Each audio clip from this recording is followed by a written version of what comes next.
કેમ છો મિત્રો? સ્વાગત છે આપ સૌનું. તો આજે આપણે બનાવીશું એક વિસરાતી વાનગી. આપણા વડીલોના સમયની વિસરાતી વાનગી છે. ખૂબ જ સ્વાદિષ્ટ છે અને ઝટપટ બનેવી છે અને એ છે મકાઈના લોટનો ઘાટો. તો મકાઈના લોટનો ઘાટો તમે અવશ્ય બનાવ્યો હશે, પણ તમને ખબર નહીં હોય કે આવી રીતે બને છે ને ત્યારે ટેસ્ટફુલ બને છે અને ફટાફટ બને છે. અને મકાઈના લોટના ઘાટાને કઈ દાળ સાથે ખાવામાં આવે જેથી જે જબરદસ્ત પરફેક્ટ સ્વાદિષ્ટ બને. તો આજે હું તમારી સાથે મકાઈના ઘાટાની રેસીપી શેર કરીશ. જો તમે વિડીયો પૂરો જોજો અને વિડીયો પસંદ આવે તો વિડીયોને એક લાઈક જરૂરથી કરી દેજો, કોમેન્ટ કરીને કહેજો અને ચાલો સબસ્ક્રાઇબ કરવાનું બિલકુલ ન ભૂલતા, જેથી આપણે વારે ઘડીએ મળતા રહીએ. તો ચાલો આપણે મકાઈનો ઘાટો બનાવવાનું શરૂ કરીશું. તો મિત્રો, સૌથી પહેલા આપણે કઢાઈ મૂકી દઈશું, તેલ ઉમેરીશું,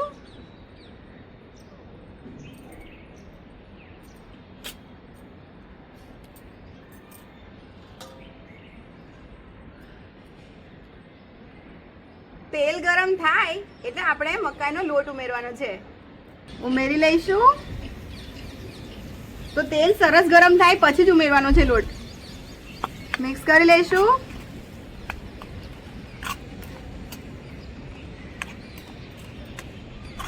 અને આ લોટને આપણે મીડિયમ ફ્લેમ પર મકાઈના લોટમાંથી સુગંધ સરસ આવે ને ત્યાં સુધી શેકવાનો છે. એકદમ સરસ સુગંધ આવશે આ લોટ જ્યારે શેકાશે ત્યારે.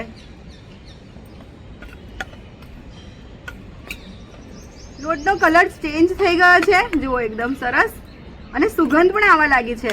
સુગંધ આવે એટલે સમજી લેવાનું કે આપણો લોટ સરસ શેકાઈ ગયો છે. ચાલો હવે આપણે લોટને કાઢી લઈશું. 2 થી 3 મિનિટ થઈ ગઈ છે. 2 થી 3 મિનિટ તો થશે જ શેકતી વખતે. ચાલો હવે લોટને કાઢી લઈશું.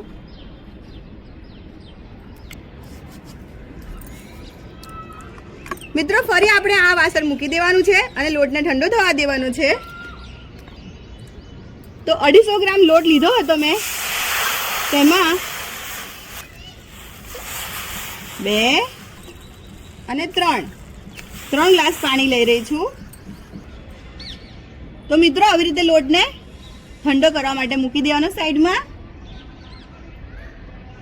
અને 1 વાટકી એટલે કે 250 ગ્રામ જેટલો લોટ મેં લીધો છે, તેની સામે 3 ગ્લાસ પાણી લીધું છે.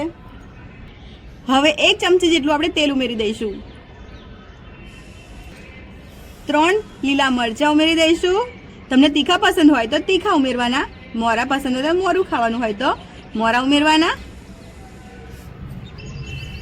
અહીં આપણે અડધી ચમચી જેટલું આદું છીણીને ઉમેરવાનું છે. 1 ચમચી જેટલા લીલા ધાણાને ઉમેરીશું આપણે.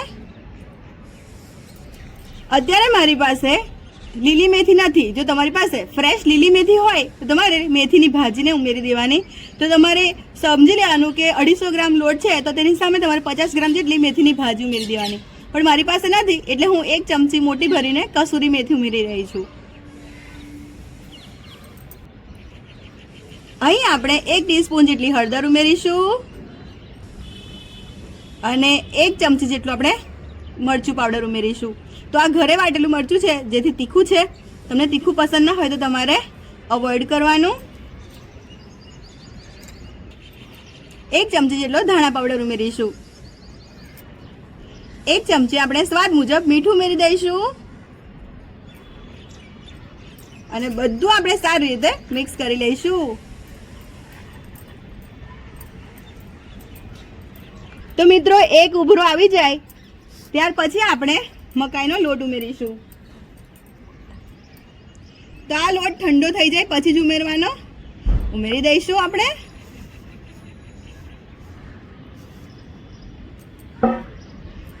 અને આવી રીતે વેલણથી મિક્સ કરીશું.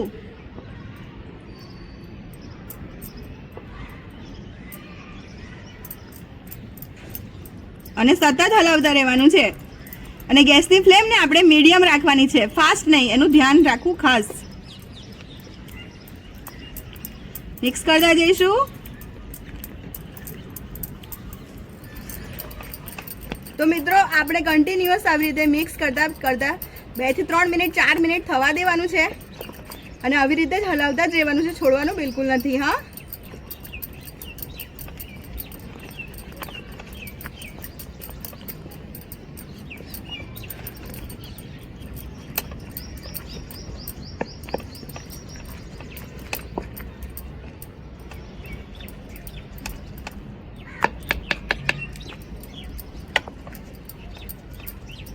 તો મિત્રો 2 થી 3 મિનિટ થઈ ગઈ છે.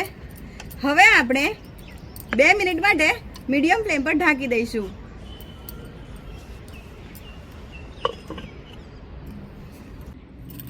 મિત્રો આપણે ખલદસ્તો લઈશું, લસણ ઉમેરીશું, સ્વાદ મુજબ મીઠું ઉમેરી દઈશું, વાટી લેવાનું છે.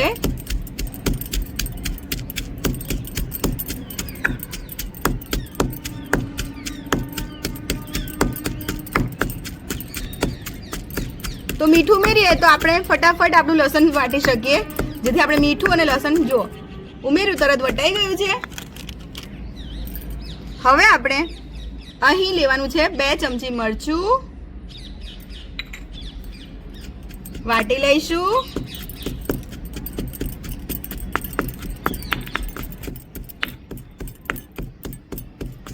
તો મિત્રો અહીં આપણું લસણિયું મરચું બનીને તૈયાર છે. તો મિત્રો આપણે આ લસણિયા મરચામાં લસણ આગળ પડતું રાખવાનું છે, જેનું ખાસ ધ્યાન રાખવું. જો એકદમ સરસ મજાનું આપણું લસણિયું મરચું બનીને તૈયાર છે. ચાલો હવે આપણે ઘાટો જોઈ લઈશું. તો મિત્રો 3 મિનિટ થઈ ગઈ છે, આપણે ઘાટો જોઈ લઈશું. મિક્સ કરી લઈશું.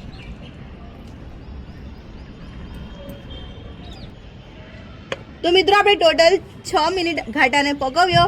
પહેલાં 3 મિનિટ ને અત્યારે 3 મિનિટ, અને લોટને આપણે પહેલેથી શેકેલો જ છે, જેથી આપણો ઘાટો બનીને તૈયાર છે. તો 6 થી 7 મિનિટમાં જ આ ઘાટો બનીને તૈયાર થઈ જતો હોય છે. તો જુઓ એકદમ સરસ તૈયાર થઈ ગયો છે આપણો ઘાટો. મિત્રો જોઈ શકાય છે આપણો ઘાટો બનીને તૈયાર છે, એકદમ જબરદસ્ત સ્વાદિષ્ટ એવો. પણ આ ઘાટો તમને હમણાં જોતા એમ લાગતો હશે કે ઢીલો બન્યો છે, પણ તમારે આવી જ થિકનેસ રાખવાની છે, તેનું ખાસ ધ્યાન રાખવું. કેમ કે આ ઘાટો થોડો ઠંડો થશે તો મકાઈનો લોટ છે એટલે સુકાશે, તો કઠણો થઈ જશે, કડક થઈ જશે, તો ખાવાની મજા નહીં આવે. તો આ થોડો ઢીલો રહેશે ને, તો જ્યારે આપણે ખાવા બેસીશું અડધા કલાકમાં, તે છતાંય સરસ માપનો રહેશે. તો તમારે આવો રાખવાનો છે, લચકા પડતો. એ વાતનું ખાસ ધ્યાન રાખવું.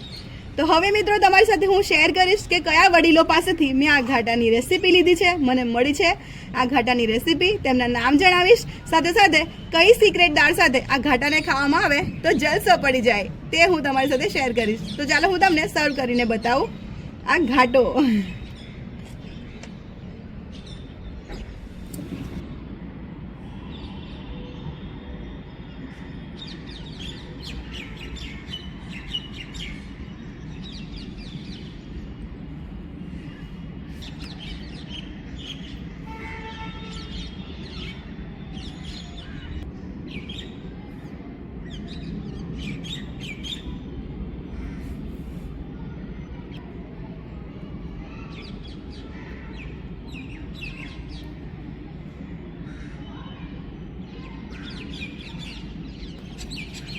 તો મિત્રો આપણો ઘાટો એકદમ સરસ મજાનો બન્યો છે કે નહીં એ કોમેન્ટમાં જરૂરથી કહેજો.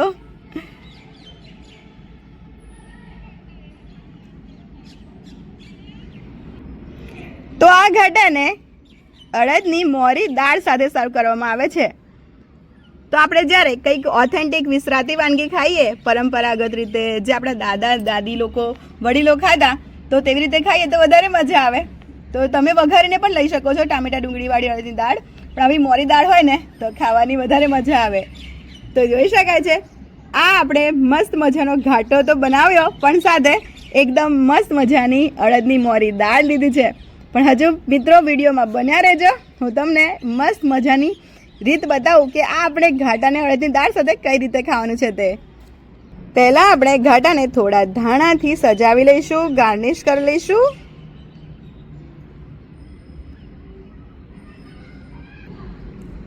અને હવે લઈશું આપણે એકદમ સરસ મજાનું આપણું લસણિયું મરચું. તો લસણિયા મરચાં સાથે આપણે આ ઘાટાને અડદની દાળ સાથે મોજ લેવાની છે. હા મિત્રો જોઈ શકાય છે એકદમ જબરદસ્ત દેખાય છે કે નહીં. તો મિત્રો આપણી આ વિસરાતી વાનગી, આપણા દાદા પરદાદાઓની જમાનાની વાનગી, એકદમ સરસ મજાનો મકાઈનો ઘાટો બનીને તૈયાર છે પૂરેપૂરો. તો મિત્રો કોને કોને જોતા જ મોંમાં પાણી આવી ગયું એ કમેન્ટમાં જરૂરથી કહેજો. અને તમે આ વિડીયો ક્યાંથી જોઈ રહ્યા છો તે પણ કહેજો, જેથી મને ખબર પડે કે મારા આ વિસરાતી વાનગીના વિડીયો તમે ક્યાંથી જોઈ રહ્યા છો. તમારા ગામનું નામ, તમારા દેશનું નામ પણ કહેજો. તો મિત્રો, આટલી સરસ મજાની ઘાટાની રેસીપી મને મારા નણંદબાના સાસુમાં છે તેમણે કહી હતી. તો કવાંટ ગામથી પૂંજબેન, તમારો ખૂબ ખૂબ આભાર. અને લલિતાબેન બાબુભાઈ ચાવરિયા, જે અમારા કાકીશ્રી થાય છે, તેમણે મને આ ઘાટાની રેસીપી કહી હતી. તો આપના બંનેનો ખૂબ ખૂબ આભાર. મને તમારા દ્વારા આટલી સરસ મજાની ઘાટાની રેસીપી જાણવા મળી. અને હવે આ વિડીયો દ્વારા પ્રત્યેક વ્યક્તિ સુધી આપણી આ વિસરાતી વાનગી પહોંચશે. તો આપનો બંનેનો ખૂબ ખૂબ આભાર. અને મિત્રો, તમે આ વિડીયો જરૂરથી કોમેન્ટમાં કહેજો કે આવી રીતે ક્યારેય તમે મકાઈનો ઘાટો બનાવ્યો છે કે નહીં. તો મિત્રો, ચાલો હું તમને બતાવું કે હવે આપણે આ ઘાટાને કઈ રીતે ખાવાનો છે તે. તો અડદની દાળને લેવાની છે. એકદમ જુઓ, અડદની દાળ ફાટી જાય ને એવી આપણે વધારે ચડવી લેવાની છે. દાણો એકદમ મેશી થઈ જવો જોઈએ એવી પોચી ચડવી લેવાની છે. જુઓ, સરસ ચડી ગઈ છે ને. તો આવી દાળ લેવાની છે, ઘાટા પર આમ મૂકવાની છે.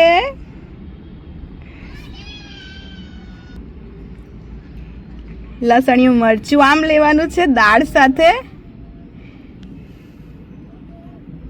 પછી આમ ઘાટો લેવાનો છે અને સાથે અડદની દાળ અને આમ મરચું લેવાનું છે. તો મિત્રો, આ પરફેક્ટ રીત છે આ ઘાટો ખાવાની. તો જોતા મોંમાં પાણી આવી જ જાય કોઈને પણ, ખરું કે નહીં? કોમેન્ટમાં જરૂરથી કહેજો. તો મિત્રો, આ એક હેલ્ધી રેસીપી છે. આપણા વડીલો જે પણ કંઈક ખાતા ને તે એકદમ સ્વાદિષ્ટ તો હતું જ, પણ પૌષ્ટિક પણ હતું. તો આપણે કેમ ના આપણા વડીલોની આટલી સરસ વિસરાતી વાનગીને આરોગવાનું ફરીથી શરૂ કરીએ, પોતે હેલ્ધી થઈએ, આપણા પરિવારને હેલ્ધી કરીએ.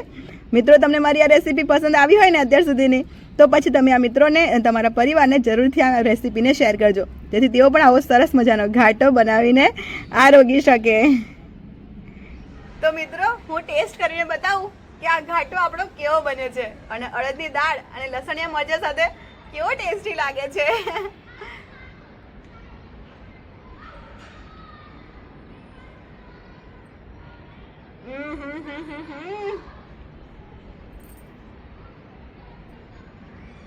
મિત્રો, જેને દાંતમાં તકલીફ હોય ને તેઓ પણ આ ઘાટો એકદમ સરળતાથી ખાઈ શકે. એમને ચટાકો પણ મળી શકે, મોંમાં મૂકતા જ ઓગળી જાય. એવો ટેસ્ટી અને એવો જબરદસ્ત બને, એકદમ પોચો રૂ જેવો લાગે, મોંમાં ઉતરી જ જાય તરત. મિત્રો, તમને મારી આ ઘાટાની રેસીપી, આપણી વિસરાતી વાનગી કેવી લાગી એ કોમેન્ટમાં જરૂરથી કહેજો. નવા આવ્યા હોય ને તો ચેનલને સબસ્ક્રાઇબ કરતા જજો, જેથી આપણે વારે ઘડીએ મળતા રહીએ. ચાલો મિત્રો, ફરીથી મળીશું એક મસ્ત મજાની આવી ટેસ્ટફુલ રેસીપી સાથે, એક વિસરાતી વાનગી સાથે. ત્યાં સુધી તમારું ધ્યાન રાખજો. Love you all.